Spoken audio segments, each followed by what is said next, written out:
چلے اسی تنخواہ میں سے جب بندہ بڑے بیٹے کی شادی کر کے بہو بیاہ کے لے آئے تو پھر بھی کام چلتا ہے، اور جب اس بیٹے کو اللہ بچے عطا کر دے تو اسی گھر میں، اسی آنگن میں، اسی چھت کے نیچے کام چلتا ہے۔ تو پھر تو مان جانا کہ چلانے والا تو نہیں، چلانے والا کوئی اور ہے۔ پھر تو مان جا کے چلانے والا کوئی تو اس وقت جب تنخواہ تیری لگی تھی تو کہتا تھا ابا ابھی میری شادی نہ کر، میں بیوی کو کیسے کھلاؤں گا؟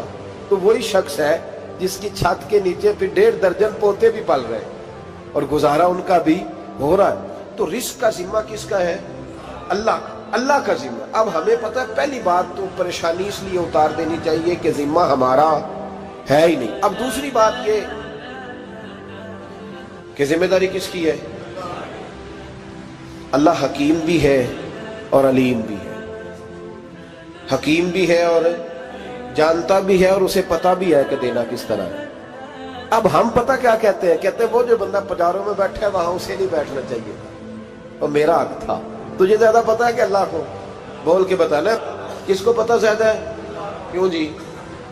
تو آپ اصل ٹینشن پتہ کب لگتی ہے؟ جب بندے کہتے ہیں نہیں وہ پجاروں میری تھی، میرا حق تھا۔ وہ جب گزرتی ہے نا پاس سے مہران کے تو مہران والا ٹینشن بڑی لیتا ہے، حالانکہ اللہ کو زیادہ پتہ ہے کہ وہ حق۔ ایک بات اپنے ذہن میں یاد رکھ لیں، رٹ لیں کہ جو میرے لیے بہتر تھا میرے رب نے مجھے دے دیا، اور بات ختم ہو گئی۔ بس وصل اچھا ہے نہ فراق اچھا ہے، یار جس حال میں رکھے وہی حال اچھا ہے۔ بس جو میرے حق میں بہتر تھا میرے رب نے مجھے، مسئلہ یہ ہے کہ تو اس پہ راضی ہونے کو تیار نہیں۔ حضرت علی کرم اللہ تعالیٰ وجہ الکریم نے میرے نبی پاک کی ایک حدیث بیان کی ہے، اور جناب علی جب یہ حدیث بیان کیا کرتے تھے تو حضرت مجاہد فرماتے ہیں یوں لگتا تھا کہ جیسے حضرت علی ہمیں ہر پریشانی سے نکال رہے ہیں۔ مولا علی شیر خدا رضی اللہ تعالیٰ عنہ فرماتے ہیں کہ مجھے میرے نبی پاک صلی اللہ علیہ وسلم نے ایک طریقہ دیا تھا ٹینشن فری ہونے کا۔ آپ فرماتے ہیں مجھے تو بڑا راس آیا ہے، تم بھی اگر کر لو گے تو تمہیں بھی فائدہ دے گا۔ کہا وہ کیا؟ حضرت علی کہنے لگے محبوب علیہ السلام نے فرمایا تھا لوگوں تم اللہ کے دیے ہوئے تھوڑے رزق پہ راضی ہو جاؤ، وہ تمہاری تھوڑی عبادت سے تم سے راضی ہو جایا کرے گا۔ بس تم 2 نفل بھی پڑھو گے تو اللہ راضی ہو جائے گا، تم 1 رکوع بھی سویرے اٹھ کے پڑھو گے تو وہ راضی ہو جائے گا، وہ تمہارے 313 درود شریف سے راضی ہو جائے گا، تم اس کے دیے ہوئے تھوڑے رزق سے راضی ہو جاؤ۔ ٹینشن اس لیے ہوتی ہے کہ ہم راضی نہیں جو اس نے ہمیں دیا ہے۔ وہ حل میں مزید کی جو دوڑ ہے نا، حل میں مزید کی، بے قدرہ کچھ قدر نہ جاتی، کیتی خوب تسلی ہو، دنیا دار پجاری زردے، کتیاں دے گل ٹلی ہو، بک بک روشن اکھیاں تکیو ویک حویلی کلی ہو، تے کوچ نصیر اساں جد کیتی پہ جانی تھر تھلی ہو۔ تو یاد رکھیں یہ جو ہے نا مصیبت کے مال آ کیوں نہیں رہا، وہ سامنے والا پلاٹ میرے گھر کے سامنے ہے گھر کے سامنے، پر رجسٹری میرے نام کیوں نہیں؟ یہ مصیبت سانس نہیں لینے دیتی۔ موٹر سائیکل کھڑی کرتا ہے نا جب آ کے دکان سے روٹی کھانے آتا ہے، دفتر سے گھر آتا ہے، کاروبار سے آتا ہے، تو جہاں موٹر سائیکل کھڑی کرتا ہے وہ ٹینشن بڑی ہے کہ کبھی میری ہو جائے نا یہ والی جگہ تو میں یہاں بھی بورڈ لگاؤں اپنے نام۔ اس نے مالی پریشانی پیدا کی۔ تو جس حال میں ہے، کیونکہ تو نے اپنا یہ حال خود نہیں بنایا، جس نے بنایا ہے وہ بڑا بہتر جانتا تھا کہ تو اسی حال میں اسے اچھا لگتا ہے۔ تو اسے اسی حال میں، ایک بزرگ تھے تو ان کی طبیعت بڑی علیل ہو گئی، بیمار ہو گئے، تو اللہ نے آزمائش دی تو کیڑے پڑ گئے وجود میں۔ ایک کیڑا یہاں سے کھا رہا تھا، اللہ والے بڑے راضی رہتے ہیں اس کی رضا پہ، تو کیڑا یہاں کھا رہا تھا تو نیچے گر گیا، تو بابا جی نے اٹھا کے پھر وہاں رکھ لیا، کہنے لگے جب اس نے تیری ڈیوٹی مجھے کھانے کی لگائی ہے تو میں اس بات پہ راضی ہوں، تو نیچے کیوں گرتا ہے؟ بٹ ٹھیک ہے کھا، جب اس نے تجھے ڈیوٹی جو تیری لگائی۔ سالبہ بن عبد الرحمن ایک صحابی تھے، سالبہ غالباً نبی پاک صلی اللہ علیہ وسلم کی خدمت میں آئے، کہنے لگے یا رسول اللہ صلی اللہ علیہ وسلم غربت بڑی ہے، میرے لیے دعا کریں اللہ زیادہ مال دے۔ تو محبوب صلی اللہ علیہ وسلم نے فرمایا تو جس حال میں اچھا ہے وہ تیرے لیے بہتر ہے، اس میں تو ہے وہی حال تیرے لیے۔ مشکل ہے نا یہ جواب سننا۔ کہتے پیر صاحب فلان جگہ سے تویز آیا، وہاں تو بارے نے آرے ہو گئے، تو آپ کے ہاں؟ تو میں کہتا ہوں یہ تویز دینے والا اگر تویز دے کے امیر بناتا ہے تو پہلے خود کیوں نہیں بنتا؟ یہ خود تو 150 کا تویز بیچ رہا ہے، اپنی بیچارے کی حالت یہ ہے۔ اگر اتنا ہی تویز اس کا چلتا ہوتا تو پہلے 5 جو پجاروں اس کے دروازے پہ کھڑی ہوتی۔ عجیب چکر ہے، اور عجیب جگہ لوگ الجھ گئے، سمجھتے ہی نہیں بات کو۔ یا رسول اللہ صلی اللہ علیہ وسلم دعا کر دے تو محبوب نے کیا فرمایا؟ فرمایا تو جس حال میں ہے نا وہ حال تیرے لیے بہتر ہے، اسی میں رہ۔ کہ نہیں حضور دعا کرے۔ فرمایا سال بعد تو بعد آ جا۔ حضور دعا کرے۔ فرمایا تو بعد آ جا۔ 2-3 دفعہ کا ضد کی، محبوب نے فرمایا جا، پھر اللہ تجھے زیادہ پیسے دے گا۔ چند بکریاں خریدی، اتنی برکت ہوئی کہ بکریوں کے ریوڑ بن گئے۔ پھر کچھ بکریاں بیچ کے گائے خرید لی، ان کے بھی ریوڑ ہو گئے۔ پھر کچھ اونٹنیاں لے لی، ریوڑ ہی ریوڑ۔ پہلے 5 وقت مسجد میں آتے تھے، اب فجر اور عشاء رہ گئی۔ پھر مال زیادہ ہوا تو مدینے شہر میں کوئی جگہ ہی نہیں، مدینے سے باہر حویلی خریدی، پھر جمعہ ہی رہ گیا۔ جمعے کے جمعے آتے، زکوٰۃ کا حکم آیا۔ میرے نبی کریم علیہ السلام نے حضرت ابو ہریرہ کو بھیجا، فرمایا جا اسے کہہ تیری زکوٰۃ بنتی ہے 2.5%۔ 10 کروڑ روپیہ ہو تو کتنی زکوٰۃ بنتی؟ بھئی 1 کروڑ کی 2.5 لاکھ ہوئی نا، تو 10 کروڑ کی کتنی ہوئی؟ تو بڑی مصیبت ہے جب بینک سے میسج آتا ہے نا کہ 25 لاکھ نکل گیا تیرے اکاؤنٹ سے، بہت بڑی مصیبت، بڑی ٹینشن ہوتی ہے۔ ایک صاحب میرے پاس آئے، ان کی زمین اچانک مہنگی ہو گئی، اچانک پہلے کچھ 15-16 لاکھ کی ایکڑ زمین تھی، پھر وہ کروڑ کی ہو گئی۔ تو میرے پاس آئے، کہنے لگے وہ 10 کروڑ روپے بنتے ہیں تو زکوٰۃ، تو میں نے کہا آپ نے کیا کیا؟ زری زمین پہ عشر آتا ہے، اس پہ زکوٰۃ نہیں آتی، تو آپ نے کیا کیا؟ کہنے لگے وہ کچھ سوسائٹی کے رول کے مطابق میں نے فائلیں وغیرہ لے لی ہیں، اب میں نا کبھی موقع آئے گا تو ان کو بیچوں گا۔ تو میں نے کہا اب تو آپ کا یہ مال ہو گیا بزنس کا، تو اب تو اس پہ زکوٰۃ آئے گی۔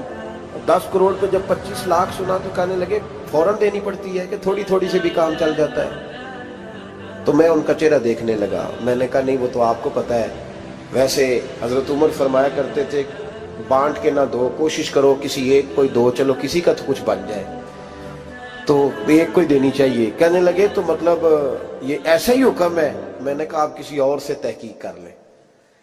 اب یہ بھائی لیتے وقت نہیں تجھے ٹینشن ہوئی کہ 15 لاکھ کا کروڑ ہو گیا، تو اس وقت نہیں تو نے کہا کہ یا اللہ، تو یہ کیسی سوچ ہے مسلمان؟ کس طرح کا اس کا؟ ہمارے ہاں جب کسی آدمی پہ حالات خراب ہوتے ہیں نا تو سب سے پہلے وہ اس طرح کرتا ہے کہ جو میں کہیں اللہ کے رستے میں دیتا ہوں پہلے اسے بند کرو۔ جس رستے تجھے آ رہا تھا پہلے تو نے وہ رستہ بلاک کیا۔ حضرت اسماء بنت ابی بکر صدیق کہتی ہیں میں حضور کو مسجد کے لیے، ادارے کے لیے، صحابہ صفہ کے لیے کچھ دے رہی تھی، تو میں نے گننا شروع کیا تو حضور مسکرانے لگے۔ حضور مسکراتے کیوں ہیں؟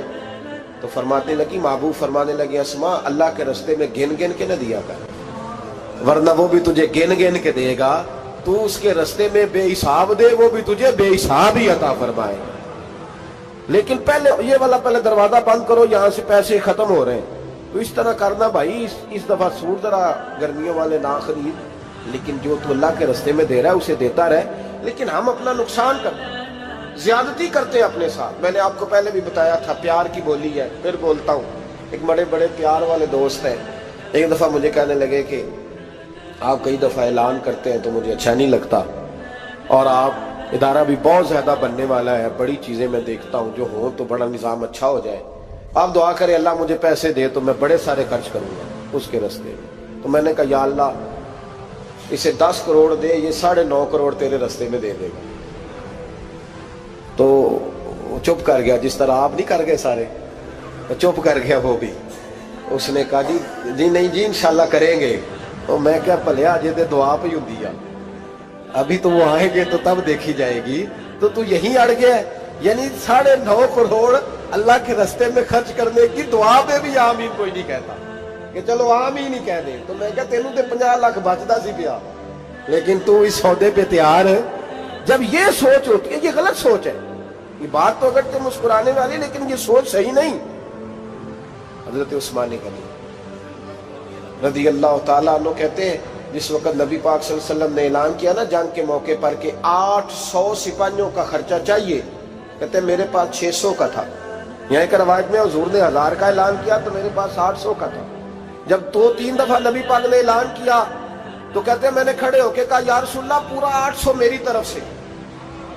کہتے میں نے 200 سپاہی کا خرچہ ادھار اٹھایا لیکن پورے 2 مہینے نہیں گزرے تھے، رب کریم نے مجھے کئی گنا کر کے پیسے واپس عطا فرما دیے۔ پر بات تو یہ ہے کہ تیری وہاں لو لگی ہو، تو تجارت کرتا ہے ان لوگوں کے ساتھ جو کیا دے سکتے۔ تو سالبہ کے پاس حضور نے پیغام بھیجا، پہلے تو کہا تیرے لیے بہتر نہیں مال، جب اصرار کیا تو بڑی برکت ہو گئی، بڑا آیا تو فرمایا زکوٰۃ دے، 2.5 زکوٰۃ ہے۔ اب جب سوچا کہ 5 اونٹوں پہ ایک بکری جائے گی اور بڑا سارا مجھے دینا پڑے گا، اب جب غور کیا تو یہ تو نہ کہا کہ میں نہیں دیتا۔ حضرت ابو ہریرہ سے کہنے لگے نبی کریم علیہ السلام کی خدمت میں عرض کرنا کہ میں خود آؤں گا۔ حضرت ابو ہریرہ نے آ کے عرض کی یا رسول اللہ صلی اللہ تعالی علیہ وسلم، حضور وہ کہتے تھے میں خود آؤں گا، تو کہتے ہیں محبوب نے ٹھنڈی سانس لی، فرمایا اسے کہا تھا کہ تیرے لیے مال بہتر نہیں، اب ہلاک ہو گیا، ہائے افسوس ہلاک ہو گیا۔ ان کو بھی تھوڑی دیر کے بعد احساس ہوا کہ یہ میں نے کیا کیا، نبی پاک کو ہی کہہ دیا نہیں ہے، حضور کو کہہ دیا بعد میں آؤں گا۔ اب دوڑے آئے، عرض کی حضور میں سارا کچھ لے کے آئے ہوں، قبول کر لیں۔ محبوب نے فرمایا گویا بلال حبشی کی خشک کھجور بھی قبول ہے، اور صہیب رومی ایک اٹی بان کی لائے تو وہ بھی قبول ہے، اور عمار بن یاسر اور مصعب بن عمیر اگر 2 دینار دے جائیں اور کوئی پرانا جوڑا کسی سپاہی کے لیے چھوڑ جائے تو وہ بھی قبول ہے، لیکن تو اپنا لاکھوں لے کے چلا جا، تیرا کوئی نہیں قبول، معاف کر دیں۔ فرمایا جا معاف کیا، پر پیسے لے کے نہ آنا۔ اگلے سال پھر آئے، بندھے ہوئے ہاتھ ہیں، محبوبہ میں دولت کا کیا کروں گا، آگ لگانی ہے، قبول کر لیں۔ فرمایا تو لے جا، تیرا نہیں قبول، گرا جو ان کی نگاہ سے وہ سنبھل نہیں سکتا۔ حضور نے وصال ظاہری کیا تو جناب صدیق اکبر کے پاس آئے، لاکھوں کا مال، ابو بکر قبول کر لو، تو جناب صدیق اکبر کہنے لگے اس کا کر لو جس کا نبی نے نہیں کیا، چل جا کوئی نہیں چاہیے۔ حضرت عمر کے زمانے میں قحط پڑ گیا، بارشیں نہیں ہوتی، غلہ نہیں ملتا، حالات خراب ہے، مالی طور پہ بحران آ گیا، غربتیں، مجبوریاں، تکلیفیں، آ کے روئے، عمر میرا قبول کر لو، مجھے معافی تو مل گئی تھی نا۔ فرمایا معافی اپنی جگہ پہ، پر جس کا مصطفیٰ نے قبول نہیں کیا۔ بہت سارے لوگوں کو پتہ ہی نہیں کہ ان کا قبول ہی نہیں ہوا، اور وہ الجھے ہوئے، انہیں خبر ہی نہیں کہ اصل بات کیا ہے۔ فرمایا جس کا مصطفیٰ کریم نے قبول نہیں کیا، اب ہیرے اور جواہرات بھی لے کے آئے تو بھوکے مریں گے، پر اس کا قبول، اس بات پہ راضی رہو، اس حال میں اللہ نے رکھا ہوا، اس حال میں راضی رہو۔ جو مصیبت ہے نا دیکھنی کہ وہ بھی میرے پاس، تمہیں کیا پتا، کبھی پوچھ تو صحیح اس سے وہ کس مصیبت کا شکار ہے، جو مالی طور پہ بڑا امیر ہے، تو اس کی طرف دیکھ کے اپنا دل برا کرتا ہے۔ بس جس حال میں رب نے رکھا ہے اس حال میں رہ۔ حضرت عثمان غنی کے زمانے میں تو وہ وصال کر گئے، لیکن بھائی تو جس حال میں تیرا رب تجھے رکھتا ہے اس حال میں رہ، تیری مالی پریشانیاں ختم ہو جائیں۔ میں نے پہلے بھی شاید آپ کو ایک دفعہ کہا تھا، میں تعلیم سے فارغ ہوا تو میرے ایک استاد اور میرے کچھ دوست کہنے لگے افریقہ آ جائیں آپ، بھائی بہت بڑا ادارہ ہے، اس کو چلائیں، اس کو سنبھالیں۔ میری والدہ سے میں نے کہا، اس طبیعت ہوتی ہے نا انسان کی، میرا بھی دل لگ گیا۔ میری اماں پڑھی نہیں تھی لیکن اللہ نے دانائی بڑی عطا فرمائی تھی، حکمت بڑی تھی، سیانی بڑی تھی۔ تو میں نے کہا اماں جی وہ مجھے ساؤتھ افریقہ کی دعوت ہو رہی ہے تو آپ کیا کہتی ہیں؟ تو اٹھ کے میرے پاس آ گئی اور مجھے انہوں نے اپنے بازوؤں میں لے لیا، پھر میرا ماتھا چوما، کہنے لگی پتر میں تے وال بھی نہ پوٹ کے دیوا کسی نے، ہم نے دولت کا کیا کرنا، تو اللہ کا نام لے کے کہیں بیٹھ جا، رب کریم رون کے لگا دے گا، خیر ہو جائے۔ تو میرے بھائی یاد رکھیں ان چیزوں سے تھوڑا سا دیکھیں نا، قناعت کریں، جو اللہ نے دیا اس پہ راضی ہو جائیں، اللہ بڑا مہربان ہے، وہ آسانیاں کر دیا کرتا ہے۔ تو یاد رکھیں میرے رسول کریم علیہ السلام نے ایک تو ہمیں درس یہ دیا ہے کہ تو سمجھ جا، قرآن نے ہمیں بتایا ہے کہ روزی تیری ذمہ داری نہیں، روزی کس کی ذمہ داری ہے؟ اللہ کی۔ اور دوسری بات یہ کہ جو اللہ نے تمہیں دیا ہے اس پہ تو راضی ہو جا، تیری مالی پریشانیاں ختم ہو جائیں۔ اور پھر حضور صلی اللہ علیہ وسلم نے فرمایا مذہبی طور پر جب دیکھو تو آگے دیکھو، اور دنیاوی طور پر جب دیکھو تو پیچھے دیکھو، پریشانی ختم ہوگی۔ مذہبی طور پر جب دیکھو، جو 5 نمازیں پڑھتا ہے وہ تہجد پڑھنے والے کو دیکھے، اور جو تہجد پڑھتا ہے وہ اشراق چاشت پڑھنے والے کو دیکھے، اور جو بندہ اشراق اور چاشت پڑھتا ہے پھر اس کو دیکھے جو سارا دن مصطفیٰ پہ درود پڑھتا ہے۔ اوپر دیکھے کہ میں نے اور نیک ہونا ہے اور نیک، اور جب مالی معاملہ ہے تو پھر نیچے دیکھ۔ اگر تو بیٹھا نا پجاروں پہ تو پھر ٹوڈی والے پہ نظر کر، اس کا کیا حال ہے۔ اور اگر تو وہاں بیٹھا ہے تو دیکھ مہران والا بھی تو گاڑی چلا ہی رہا ہے نا، اور اگر تو وہاں ہے تو موٹر سائیکل والا دیکھ، اور تو وہاں ہے تو پھر سائیکل والے پہ نظر، اور اگر تو سائیکل والا ہے تو پیدل والے کو دیکھ، اگر تو کرائے کے مکان میں رہتا تو پھر جھونپڑی والے کو دیکھ، اور اگر تو جھونپڑی میں رہتا ہے تو پھر بھی پریشان نہ ہونا، کچھ ایسے بھی ہیں جنہیں جھونپڑی بھی نصیب نہیں، جو سڑک پہ لیٹے ہوئے۔ اور اگر تو تندرست ہے نا تو کبھی جا کے اسپتال میں دیکھ حال کیا ہے، لوگ کس حال میں، تو ہم شکر نہیں ادا کرتے۔ اس کا نقصان کیا ہوتا ہے، نعمتیں چلی جاتی ہیں۔ اللہ فرماتے ہیں لَئِن شَكَرْتُمْ لَأَزِيدَنَّكُمْ، تو شکر ادا کر، میں نعمتوں میں اضافہ کر دوں۔ تو بھائی مالی پریشانی کا تیسرا سبب یہ ہے کہ ہم دیکھتے ہیں مالی طور پر اوپر، تو پھر ہمیں طبیعت بگڑتی ہے۔ اور پھر مالی پریشانیوں کے کچھ اور اسباب بھی ہیں۔ امام شافعی فرماتے ہیں جن گھروں میں لوگ فجر کی نماز کے وقت سوئے ہوتے ہیں ان گھروں میں رزق نہیں آتا۔ آپ فرماتے ہیں فجر کا وقت اللہ کے دینے کا وقت ہے، اس وقت اللہ بانٹتا ہے۔ حضور صلی اللہ علیہ وسلم کا فرمان ہے نا حدیث میں کہ تہجد کے وقت اللہ پہلے آسمان پہ نزول جلال فرماتا ہے جو اس کی شان کے لائق ہے تہجد کے وقت، اور وہ کہتا ہے مانگو میں تمہیں عطا کروں گا۔ لینے کی باری آئے تو بندہ سمیٹ سماٹ کے اندر گھس جائے۔